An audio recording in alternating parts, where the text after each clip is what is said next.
Ah, ini doyok Ucok. Terus? Hebat orang. Mekaniknya mana? Ini. Hebat nih Bang Ucok, walaupun tampang seperti ini Ucok. Kau nggak salah dia.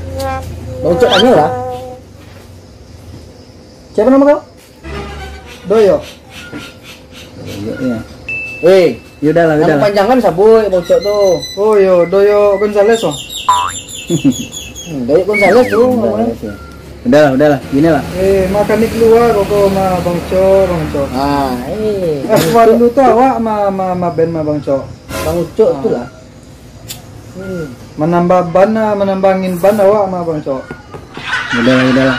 Berarti kau butuh laptop aja ya? Iya. Baru kali ini ku dengar mekanik butuh laptop. Biasanya kunci yang diminta. Udahlah.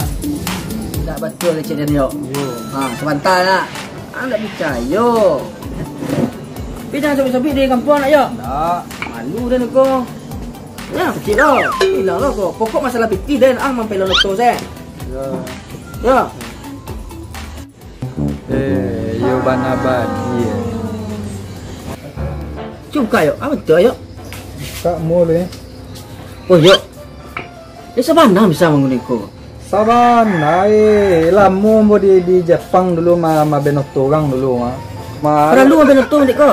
Ala cik kau cukui kau Ikut untuk ambil noto kau. Iya. Sejak bilang boleh jadi kau. Di Jepang mau ikut ambil noto. Sabana untuk main game lainnya dah. Oi, marah saya dan dia bocok kau mah. Untuk main game minta kau. Baca dong tu bang bocok ayo. Yang indah-indah saya pakai kerajaan ayo. Masuk bandar dia mati kau mah. Agia tarui. Lambui tarui dang. Gugua kiam dia. Capek, ke kanan, ke kiri. Capek. Tarui.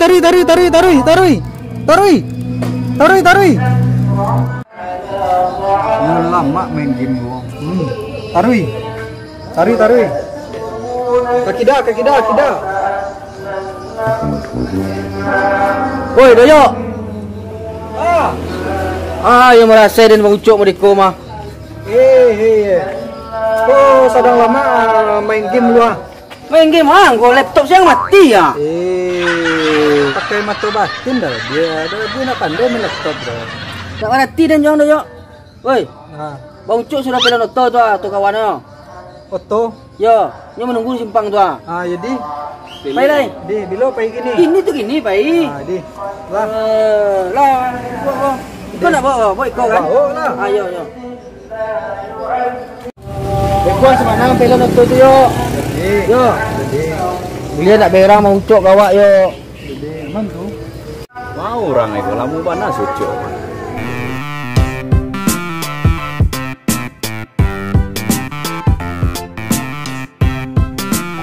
Kota Sucuk dah. Yo, Pak. Orang kota Bang Cok.